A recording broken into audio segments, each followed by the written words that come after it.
Hello, guys and gals, and this is part 5 of our reading of Leaves of Gold.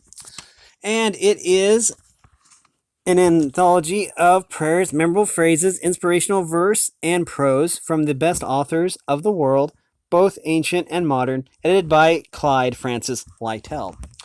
Now, we're going to go over the copyright information, which is on your screen right now. Sorry, it's kind of blurry. I need to retake that picture.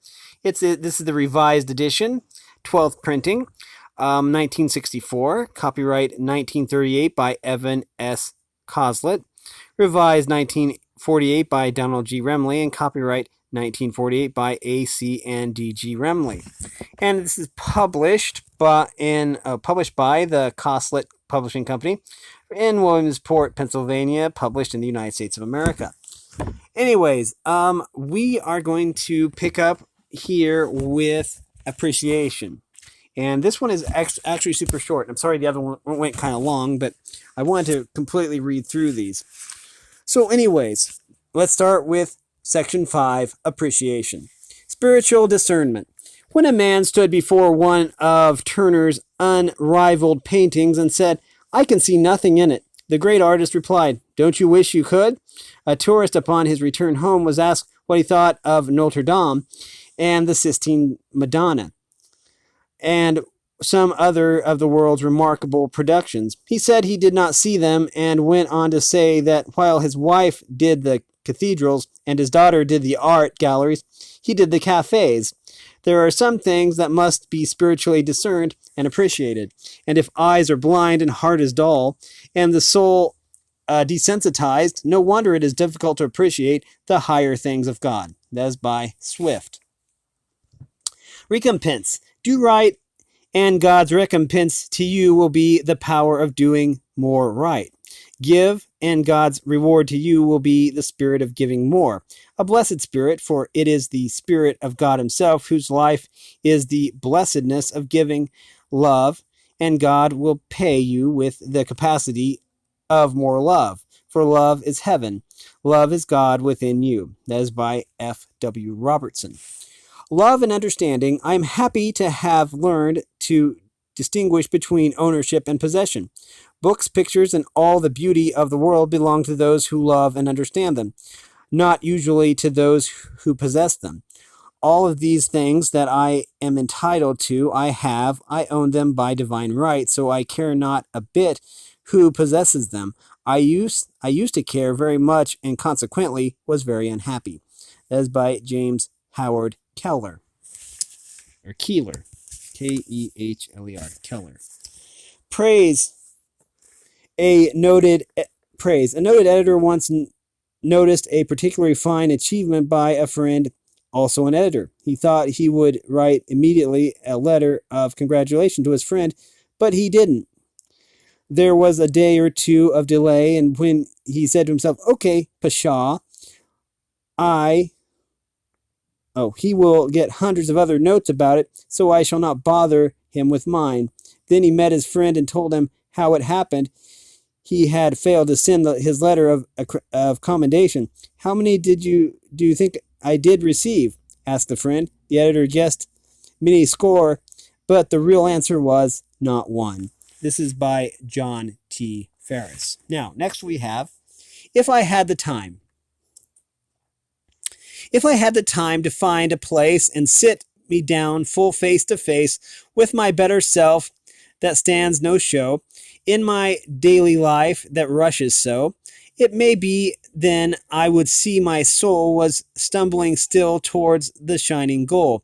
I might be nerved by the thought sublime, if I had the time. If I had the time to learn from you how much for comfort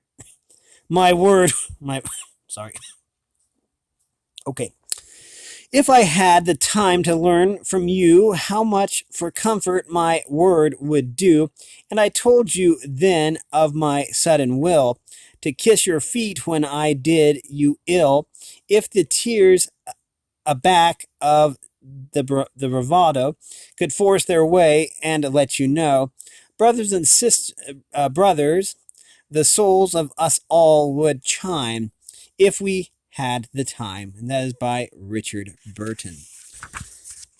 Next we have Ask him to increase your power of sympathy, to give you more quickness and depth of sympathy in little things as well as great.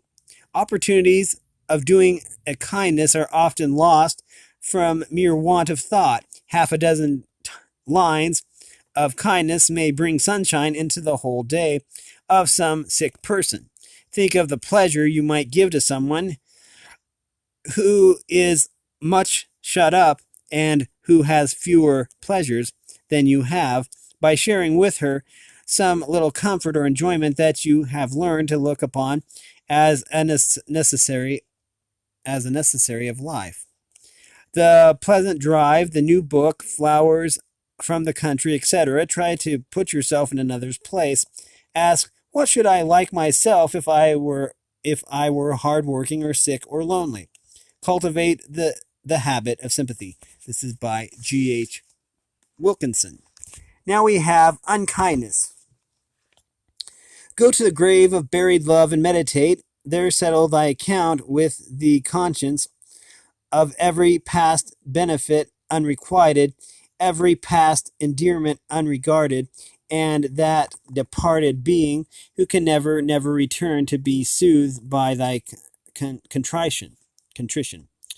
If thou art a husband and hast ever caused that fond bosom that ventured its whole happiness into thy arms to doubt one moment of thy kindness or thy truth, if thou hast ever wronged in thought, in word, or deed the spirit that generously confided in thee, if thou hast ever given one unremitted pang to that true heart which now lies cold and still beneath thy feet, then be sure that every unkind look, every ungracious word, every ungentle act will come thronging back upon thy memory and knocking dolefully at thy soul.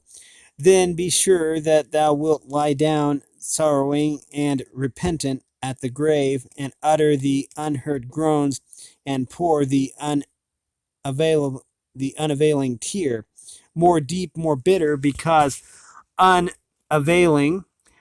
They then weave thy chaplet of flowers and strew the beauties of nature around the grave. Console thy broken spirit if thou canst, and thou tender but futile tribute of regret. But take warning by the bitterness of this thy contrite affliction over the dead, and be more faithful and affectionate in the duties to the living. That is by Irving. Give them the flowers now. Closed eyes cannot see the white roses. Cold hands can't hold them, you know. Breath that is stilled cannot gather the odors that sweet from them blow. Death, which with a peace beyond dreaming, its children of earth doth endow. Life is the time we can help them, so give them the flowers now. Here are the struggles and striving, here are the cares and the tears. Now is the time to be smoothing the frowns and the furrows and fears. What to closed eyes are kind sayings, what to hushed hearts is deep vow. Naught can avail after parting, so give them the flowers now. Just a kind word or a greeting, just a warm grasp or smile, or a smile rather. There are the flowers that will lighten the burden of many a smile. Oh, the burdens for many a smile. Okay. After the journey is over, what is the use of them? How can they carry them who must be carried? Oh, give them the flowers now. Blooms from the happy heart's garden, plucked in the spirit of love, blooms that are earthly reflections of flowers that blossom above. Words cannot tell what a measure of blessing such gifts will allow to dwell in the lives of the many, so give them the flowers now. That's by Leigh M. Hodges. Or maybe it says Leigh, Leigh. So I have to think it's pronounced Leigh. Debtors. When Paul said, I am a debtor to both the Greeks and to the barbarians, both to the wise and the unwise, he did not mean that he had received anything from them for which he was bound to pay them. He had never bought anything in their markets without giving its price. Neither had he lent him any sum on interest. No human being had ever had any pecuniary claim against him. Neither did he owe to Greek or barbarian any gratitude for favors which he had received at their hands, for in almost every city in which he labored, he had encountered persecution and suffered wrong. Not therefore on the ground of anything which he had obtained from them, but solely on the ground of that which he had received from another for them, does he acknowledge himself the debtor. The glorious gospel of the blessed God had been, quote unquote, committed to his, quote unquote, trust. He had been, quote unquote, allowed of God to put in trust with the gospel for their benefit, and therefore that he might be a faithful steward of the mysteries of God. He was exceedingly desirous of preaching the truth as it is in Jesus, known to men of every nation and of every degree. He could not honestly hold it back if had not been given to him for himself alone. And if he had attempted to keep it for his fellow men, he would have been guilty of the greatest defalcation,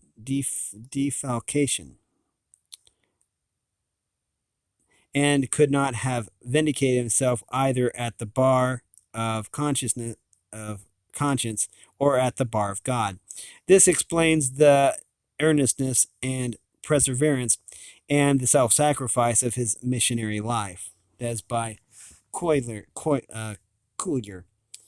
Indifference. It is a sad thing to reflect that in a world so overflowing with goodness of smell, of fine sights and sweet sounds, we pass by hastily and take so little note of them. That is by David Grayson. Kind. The Christian surely means to be considerate and kind in heaven. But why not here on earth and in these trying circumstances, where perhaps his friends and neighbors need it most? That is by Bolton Jones. Working with God. If I can put one touch of rosy sunset into the life of any man or woman, I shall feel that I have worked with God. That is by George MacDonald. 1 in 10. There were 10 lepers healed, and only one turned back to give thanks.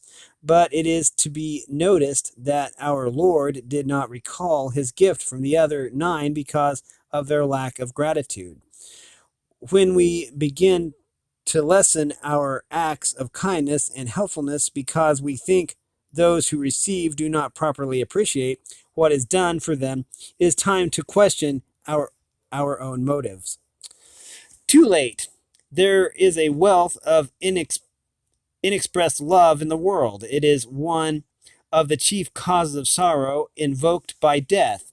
What might have been said or might have been done that never can be said or done. That's by Arthur Hopkins. Now, a rose to the living. A rose to the living is more than sumptuous wreaths to the dead. In filling love's infinite store, a rose to the living is more if graciously given before the hungering spirit is fled. A rose to the living is more than sumptuous wreaths to the dead. That is by Nixon Waterman. And we are to our final page, I guess. The alabaster box. Do not keep the alabaster box of your love and friendship sealed up until your friends are dead. Fill their lives with sweetness, speak approving, cheering words, while their ears can hear them, and while their hearts can be thrilled and made happier.